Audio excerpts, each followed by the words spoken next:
Welcome to Fifth Dimension. Thank you for joining me for this collective reading. I hope everybody's doing well. I want to go ahead and get started. We are going deep into our spiritual realms today. No surface level nonsense. I do not want to tap into any surface level anything.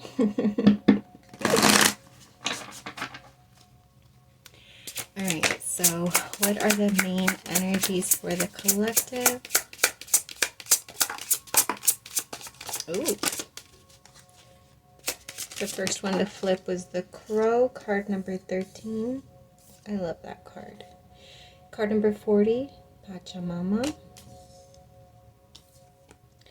And card number 20 with Flow. I do want to get clarifiers. We have card 61 with Water. We have card 1 with the Ancient Ones. And we have card number 15 with the Drum.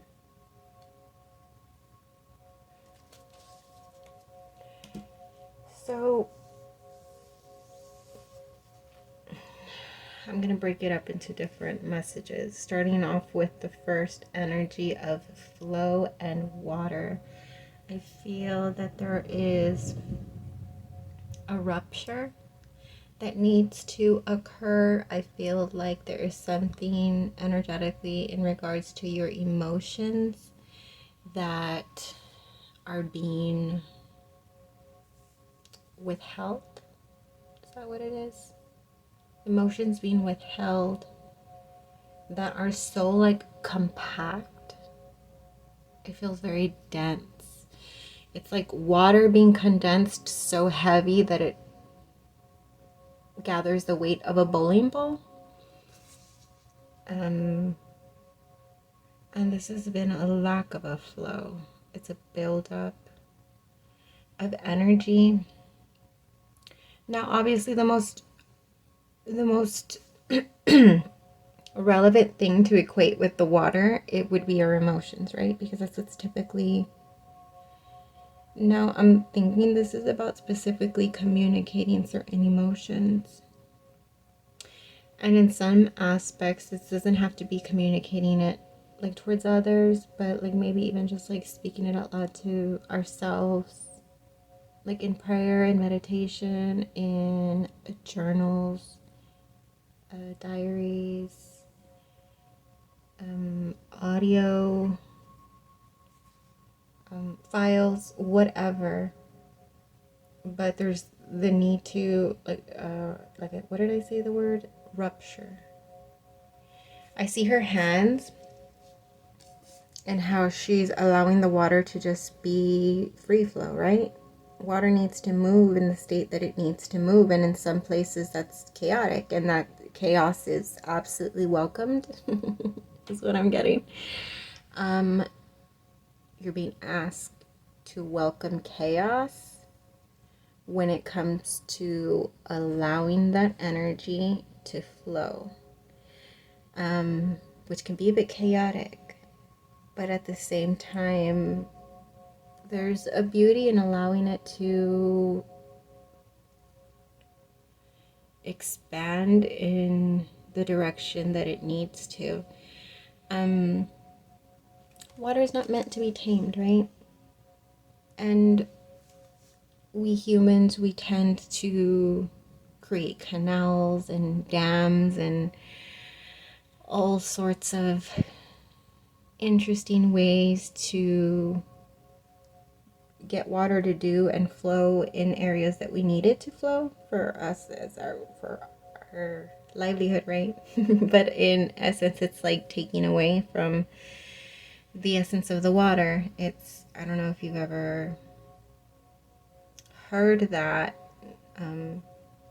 as far as like spring water being more like, what's the word? Powerful, useful, resourceful, nourishing, versus anything tap, right? Anything that we could ever collect tap, or that's been like processed and all of that stuff.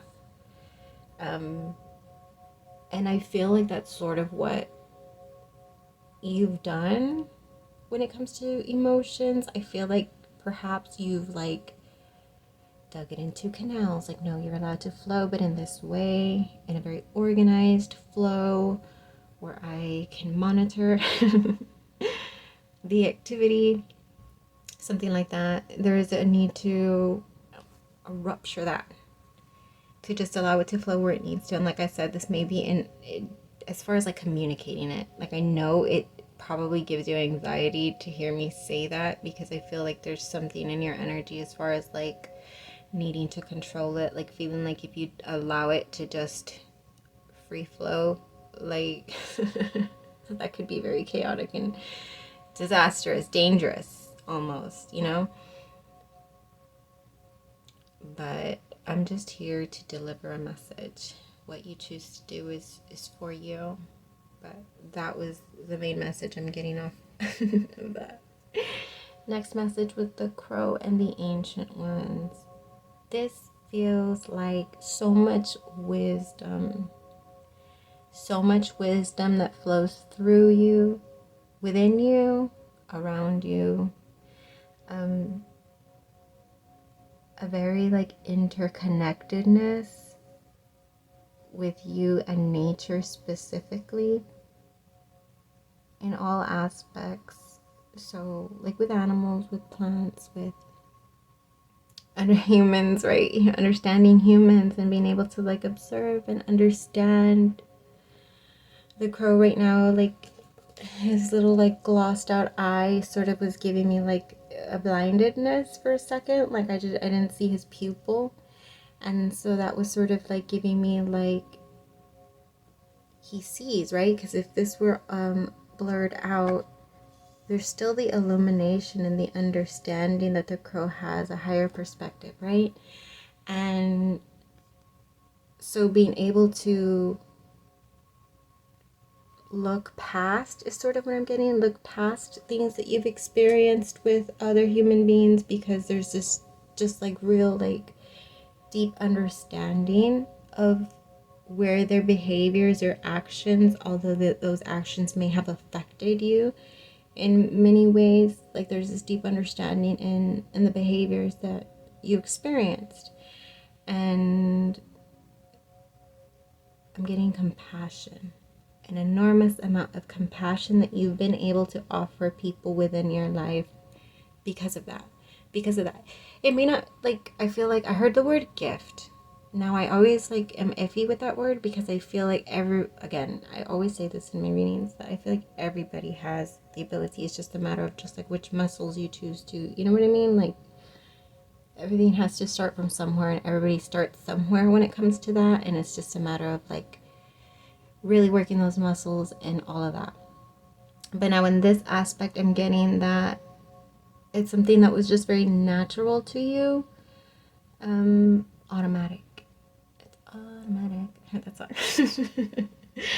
And then I feel like you may in some places feel that this has been like a curse versus seeing it as a blessing. And I can understand that too, because there's this like, okay, while I can absolutely feel an interconnectedness so rooted within me that I have the wisdom to understand people's behaviors and actions that I may have experienced them, I can see that I have a deep understanding now. Although I can see that and understand it, if it affected me in a negative way, I still don't understand what to do with that. It does nothing for me to have this understanding if the pain still hurts. You know what I mean? Like, it still hurts just as much as if you didn't have any understanding, as if you were completely clueless. Like, it would still hurt just as much. So it's almost just like I see it, and I almost feel like because I have this understanding, there's a part of me that wants to justify for them how they treated me. But it's sort of like giving yourself like the short end of the stick. Like, okay, like I understand why this person treated me so badly and hurt me.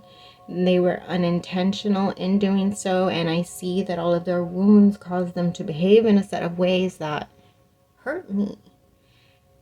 But I understand why they did it, so I have to forgive them for it. And naturally, because they weren't at fault. I'm hearing, and I'm not even like a religious person, but I heard like that little, I heard it in a reading a while ago, and she mentioned something about Jesus while he is being crucified and says, "Forgive them, Father, for they know not what they do," or something like that. And that this energy is like, no, like nobody, I don't want any harm against those people that hurt me, because they didn't know that their set of actions and behaviors would affect me as deeply as it has. Sorry, I'm getting emotional. Hold on. Okay, I'm good. So at the end of the day, it's almost like getting the short end of the stick is sort of what it's giving me, okay? So like I said, like a blessing but a curse at the same time is sort of what you're feeling on that. Card number 40 with this Pachamama, and card number 15 with the drum is like at the end of all of this unstable. And by the way, like I just spent my whole morning on my deathbed. Just kidding. The reason why I'm so emotional, by the way, I'm explaining why I'm so emotional. I've had a heating pad for the immense cramps that I had all morning for like 3 hours straight, until the heating pad finally made it stop. Or not stop, but just like manageable to tolerate. So that's why I'm a big crybaby right now.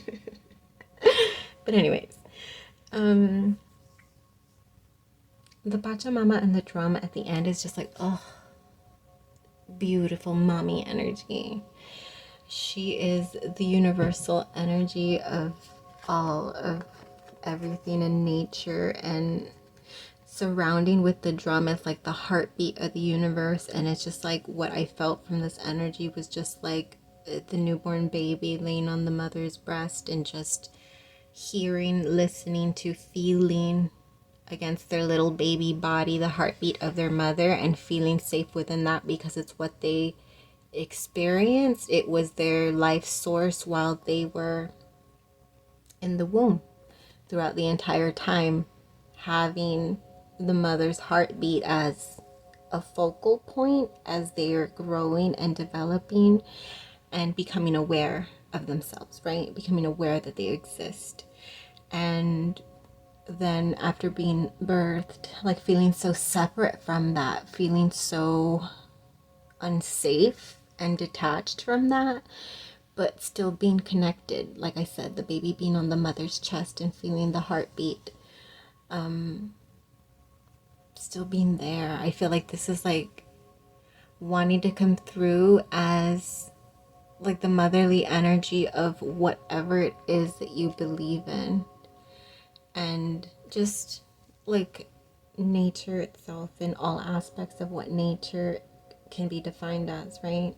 Like just comforting you, and letting you know that it is there, right? Like there, I'm sure, like now that I just described that, like usually when I'm reading, I just like talk and I'm hearing myself, and sometimes I don't even remember what I'm saying, and sometimes I'll just snap out of it all of a sudden and be like, what the fuck was I just saying?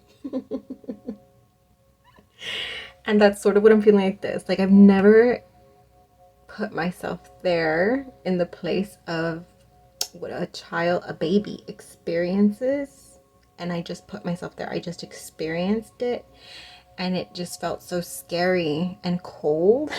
I just feel like a baby must feel so scared and cold when it's first born, and there's just all this extra stimulation, but like the only comfort that it gets is from being on the mother's chest, as close as it can be to what the safety that it just had within the mother's womb. And I guess like forever searching for that again, like that safety. That's interesting. But the mother's still very much being there. And I don't mean as in your personal mother, because there could be all sorts of complications with that. Like there may be like deep mother wounds in this specific collective energy. Only take that if it resonates. But I'm talking about like the energy of mother in nature, okay?